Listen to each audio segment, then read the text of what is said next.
Hello students, आप सबको अपनी एनसीईआरटी साइंस चैनल में स्वागत करती हूं। जैसा कि आप सबको पता है कि इस चैनल के माध्यम से किसी भी टीचिंग एग्ज़ाम की तैयारी कर रहे हैं छात्र छात्राओं के लिए एनसीईआरटी साइंस प्रैक्टिस कराया जा रहा है, जिसमें आज प्रैक्टिस सेट का पार्ट 3 है। जिसने पार्ट 1 और पार्ट 2 नहीं देखे वह चैनल पर जाके देख सकते हैं। चलिए शुरू करते हैं आज की क्लास। कल की क्लास हम क्वेश्चन नंबर 43 तक देख चुके थे, आज 44 से देखेंगे। जैसे निम्नलिखित में से कौन सा सही सुमेलित नहीं है। इसमें कारण दिया हुआ और उपचार, इसमें से कौन सा सही है वो बताना है। जैसे कि अम्लता मतलब जब हमें अत्यधिक एसिडिटी हो जाता है तो हम क्या लेते हैं, जैसे इनो लेते हैं। इनो के रूप में क्या रहता है उसमें, मिल्क ऑफ मैग्नीशिया। मीन्स जब अत्यधिक अम्लीय हो जाता है तो उसको उदासीन करने के लिए क्षारीय पदार्थ मिलाया जाता है। तो क्षारीय में जैसे हो गया मिल्क ऑफ मैग्नीशिया और भी सोडियम कार्बोनेट, ये सब आ गया। फिर है चींटी का डंक, मेलामाइन। चींटी का डंक में मेलामाइन नहीं पाया जाता है, फॉर्मिक एसिड पाया जाता है। जब चींटी या फिर क्या बोलते हैं उसको, मधुमक्खी का डंक, ये सब काटता है तो हमें एक एसिड पदार्थ छोड़ता है जो फॉर्मिक एसिड के रूप में रहता है। फिर उसमें भी सोडियम कार्बोनेट डालने से वो उदासीन हो जाता है, मतलब उसकी अम्लता को उदासीन कर देता है। इसलिए जब हमें चींटी के डंक काटता है तो हमें सोडियम सोडियम हाइड्रोजन कार्बोनेट जो खाने का सोडा होता है वो डाला जाता है। फिर ये अम्लीय मृदा, अम्लीय मृदा को कैसे उदासीनीकरण करते हैं, उसको क्षारीय पदार्थ देके, जैसे कैल्शियम ऑक्साइड। इसका एक पिछले क्वेश्चन हम देखे थे। बिना बुझा हुआ चूना सोडियम कार्बोनेट डाल के मृदा की अम्लता को उदासीन करते थे। फिर वही मृदा क्षारीय मृदा जब हो जाता है तो उसको जैव पदार्थ मिलाया जाता है, जैसे कि कंपोस्ट खाद वगैरह मिला के उसको क्षारीय मृदा को उदासीनीकरण कर देते हैं। फिर है चूने का पानी दूधिया हो जाता है यदि उसमें प्रभावित की जाए। चूने का पानी का इसका फॉर्मूला होता है कैल्शियम हाइड्रोक्साइड। तो जब इसमें कार्बन डाइऑक्साइड मिलाया जाता है तो ये कैल्शियम कार्बोनेट प्लस जल देता है। तो वही बोल रहे चूने का पानी दूधिया हो जाता है। कब दूधिया हो जाता है, जब इसमें कार्बन डाइऑक्साइड मिलाया जाता है। इसका आंसर ये होगा। अरे इनमें से बोल रहे सुमेलित नहीं था तो इसका आंसर चींटी का डंक हो जाएगा। फिर निम्न में से कौन रासायनिक परिवर्तन का उदाहरण नहीं है। इनमें से रासायनिक परिवर्तन का उदाहरण नहीं पूछ रहा है। तो रासायनिक परिवर्तन 2 प्रकार के होते हैं, भौतिक और रासायनिक। रासायनिक परिवर्तन में हमेशा याद रखेगा कि इससे कोई नया पदार्थ बनता है रासायनिक में। अब भौतिक परिवर्तन में कोई नया पदार्थ नहीं बनता है, बल्कि एक रूप से दूसरे रूप में रूपांतरित हो जाता है। जैसे कि भोजन का पचना, इसमें पचने के बाद एक नया पदार्थ बनता है तो ये रासायनिक परिवर्तन हुआ। फिर है फलों का पकना, अंगूरों का किण्वन, ये सब रासायनिक प्रक्रिया है। और मोम का पिघलना, ये क्या है, भौतिक परिवर्तन। पिघलता है लेकिन उसका मोम एक ही जगह इकट्ठा हो जाता है और फिर उसको मोम बनाया जा सकता है। फिर यहीं पर अगर मोमबत्ती का जलना पूछेगा तो मोमबत्ती का जलना एक रासायनिक परिवर्तन है। तो इसमें से रासायनिक परिवर्तन का उदाहरण नहीं है, तो मोम का पिघलना रासायनिक परिवर्तन का उदाहरण है, बाकी तीनों रासायनिक परिवर्तन का उदाहरण है। फिर निम्न कथनों में से असत्य कथन का चयन करें। जैसे कि जंग लगने हेतु ऑक्सीजन एवं जलवाष्प दोनों अनिवार्य है। सही। जब हम लोहे को बाहर में रखते हैं, जैसे ऑक्सीजन और जलवाष्प की उपस्थिति में, तो ये जंग लग जाते हैं। फिर यदि वायु में नमी अधिक हो तो जंग जल्दी लगती है, ये भी सही है। अगर वातावरण में नमी अधिक हो तो जंग भी जल्दी लगती है। फिर ये लवण युक्त जल जंग लगने के प्रक्रम की दर को बढ़ा देते हैं। लवण युक्त जैसे खारा जल में जंग लगने की प्रक्रिया की दर को बढ़ा देता है, ये भी सही है। फिर जंग से रोकथाम हेतु लोहे को जल में ऑक्सीजन दोनों से बचाकर रखना अनिवार्य नहीं है। ये तो अनिवार्य है, लोहे को जंग से रोकथाम हेतु लोहे को जल एवं ऑक्सीजन दोनों से बचाकर रखना अनिवार्य है, लेकिन यहाँ पूछ रहे अनिवार्य नहीं है, तो असत्य कथन यही हो जाएगा। और एक बात जान लीजिए कि लोहा, जैसे कि लोहा हुआ Fe और उसको ऑक्सीजन और जल की संपर्क में रखने से आयरन ऑक्साइड बनता है, इसका सूत्र होता है Fe2O3। और एक क्वेश्चन आता है कि जब लोहा में जंग लगता है तो उसका भार में वृद्धि हो जाता है और उसका रंग लाल और भूरे रंग का हो जाता है, और लोहे में फिर जंग लगने से उसका मजबूती भी कम हो जाती है। इस 3-4 टाइप का क्वेश्चन लोहे की जंग लगने से पूछता है। फिर ईस्ट के संबंध में निम्न कथनों पर विचार कीजिए। ईस्ट क्या है? एक कोशिकीय जीव है। ईस्ट यह शराब बनाने के उपयोग में लाया जाता है। पूछ रहा निम्न कथन पर विचार कीजिए। जैसे यह वाह्य शोषण है।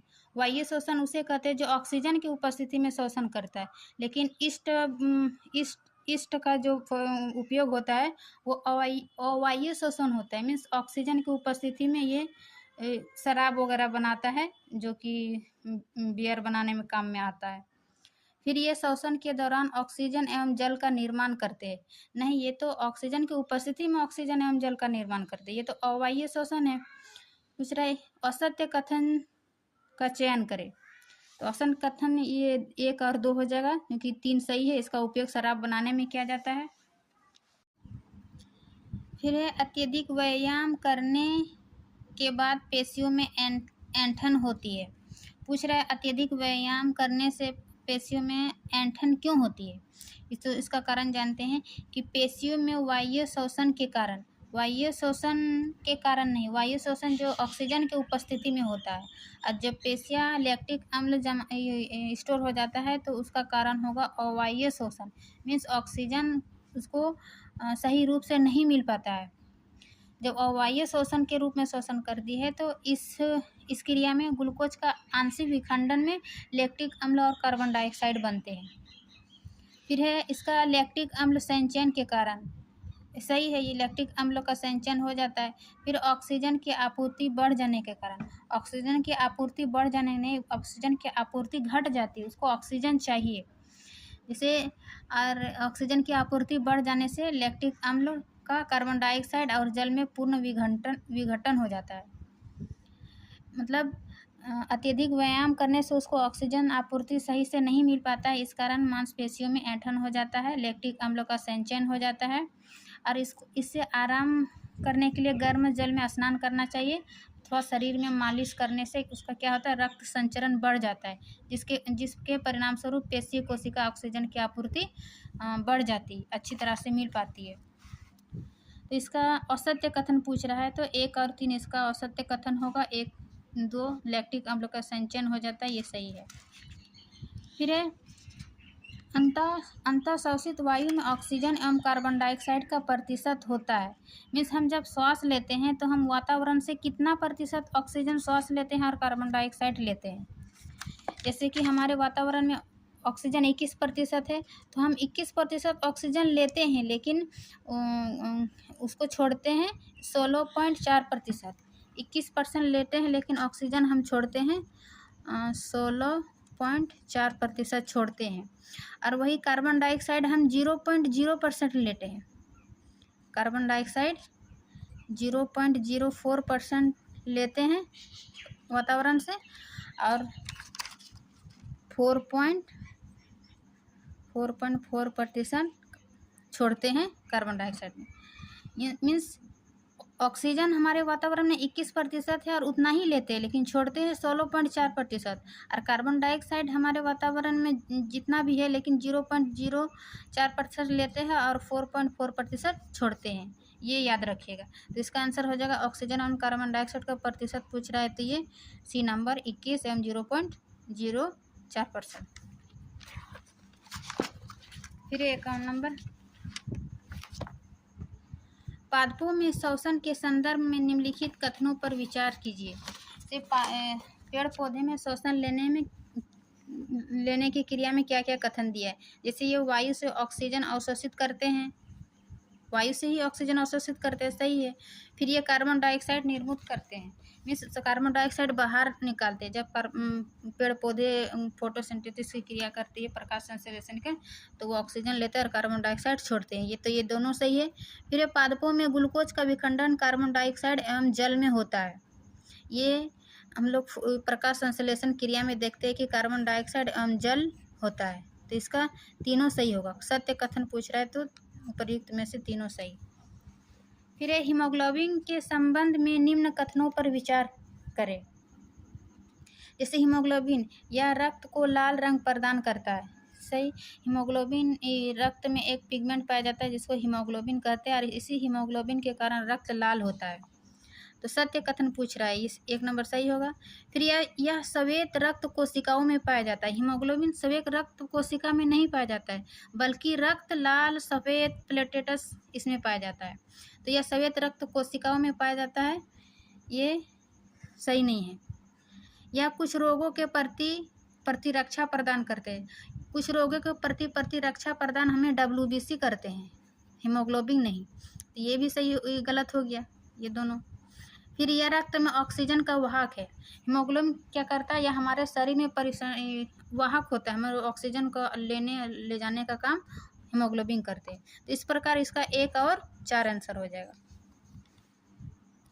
फिर हाइड्रा के संबंध में निम्न कथनों पर विचार करें। हाइड्रा क्या है? हाइड्रा दिखता है पौधा जैसा, लेकिन ये एक जलीय जीव है। हाइड्रा, ईस्ट, ये सब। तो इसमें पूछ रहा है असत्य कथन क्या है कि इसमें परिसंचरण तंत्र नहीं पाया जाता है। सही, इसमें परिसंचरण इसके बॉडी शरीर के अंदर नहीं पाया जाता है। परिसंचरण तंत्र मीन्स ऑक्सीजन आदान प्रदान करने के लिए ब्लड, खून जैसे ऑक्सीजन, कार्बन डाइऑक्साइड, ये सब। फिर ये भोजन एवं ऑक्सीजन की पूर्ति जल द्वारा होता है। सही, ये भोजन और ऑक्सीजन की पूर्ति जल के माध्यम से करता है, क्योंकि ये जलीय पौधा होता है। इसे परिसंचरण हेतु रक्त के समान तरल की आवश्यकता नहीं होती। परिसंचरण तंत्र में क्या होता है कि जैसे हमारे रक्त से ऑक्सीजन का वाहक होता है, तो उसी प्रकार ये परिसंचरण तंत्र में इसमें कोई रक्त नहीं होता है, ये जल से ही ऑक्सीजन पूर्ति करता है। तो इसका असत्य कथन पूछ रहा है। तीनों सही है, मीन्स उपयुक्त में से कोई नहीं हाइड्रा के संबंध में। फिर पादपों में जल एवं पोषक तत्वों का परिवहन कौन करता है? पेड़ पौधा में जल और भोजन अलग अलग पदार्थ ले जाता है, जैसे जाइलम और फ्लोएम। तो पादपों में जल से जाइलम यानी जाइलम करता है, और फ्लोएम जब भोजन का पूछेगा तो फूड फ्लोएम द्वारा। और ये जाइलम और फ्लोएम दोनों को संवहन ऊतक कहते हैं, कॉम्प्लेक्स टिश्यू। जाइलम और फ्लोएम द्वारा जल एवं भोजन का जड़ों द्वारा जल और खनिज पदार्थ का अवशोषण करके प्लांट के पूरे भाग में पहुंचाता है। फिर है सही मिलान करें सूची 1 और सूची 2। जैसे दिया हुआ है रंध्र, जाइलम, मूल, फ्लोएम और उसका कार्य दिया हुआ है। रंध्र का क्या कार्य है? जैसे पत्तियों में छोटे छोटे रंध्र पाए जाती है, इसमें क्या होता है वाष्पोत्सर्जन की क्रिया, मतलब ट्रांसपीरेशन। क्या होता है इसमें कि जब अत्यधिक जल, पौधा को जितना जल चाहिए उस जल के अतिरिक्त यदि जल बच जाता है तो वो पत्तियों को रंध्र के माध्यम से ट्रांसपीरेशन की क्रिया द्वारा वाष्प में परिवर्तित हो जाता है। तो रंध्र का कार्य क्या है? वाष्पोत्सर्जन। 1 का 2। फिर ये जाइलम का क्या है? जाइलम का भी देखें कि जल का परिवहन। B का 4। फिर ये मूल रोम, जड़ का क्या कार्य है? जल का अवशोषण करना, यानी 3 का 1। फिर फ्लोएम भोजन का परिवहन इस प्रकार हो जाएगा इसका 55 का C नंबर। फिर निम्नलिखित को सुमेलित कीजिए। क्या है? कायिक प्रवर्धन, मुकुलन, खंडन, बीजाणु निर्माण। ये सब क्या है? अलैंगिक जनन की विधि है।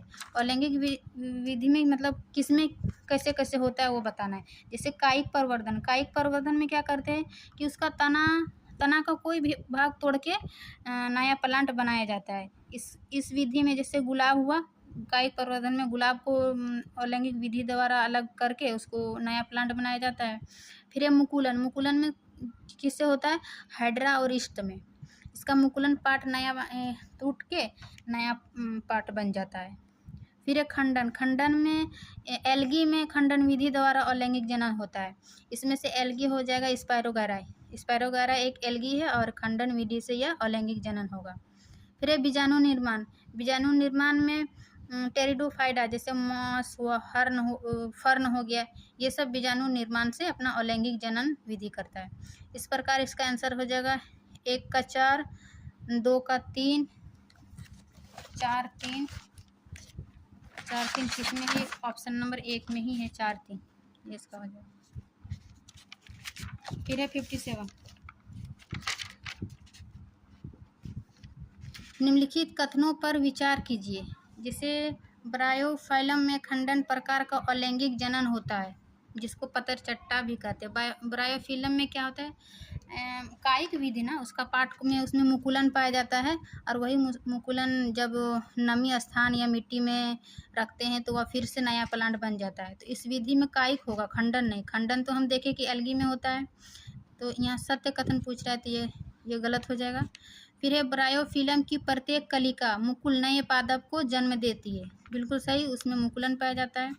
फिर है कुछ पादपों की जड़ें भी नए पादपों को जन्म देती है, ये भी सही। जैसे कि उसको क्या बोलते हैं, शकरकंद, इसमें क्या है कि नए जड़ को नया पादप में जन्म देती है। तो इसका सत्य कथन होगा 2 और 3, मतलब सी नंबर। फिर एक दिन कहा जाता है, एक दिन किसको कहा जाता है, जैसे कि एक रात्रि 12 AM से अगली रात्रि 12 AM तक के समय को, या फिर एक सूर्योदय के अगले सूर्योदय के बीच के समय को। इन्हें हम देखते हैं कि प्रत्येक दिन की शुरुआत किससे होती है, सूर्योदय से। तो हम कह सकते हैं कि एक सूर्योदय से अगले सूर्योदय के बीच के समय को एक दिन कहा जाता है, ये सही रहेगा। फिर निम्नलिखित कथन पर विचार कीजिए, इससे सभी घड़ियों में आवर्ती गति का उपयोग किया जाता है, सरल लोलक भी आवर्ती गति का उदाहरण है। तो हम पिछले क्वेश्चन में देखे कि गति 3 प्रकार के होता है, सरल, रेखीय, वर्तुल, आवर्ती।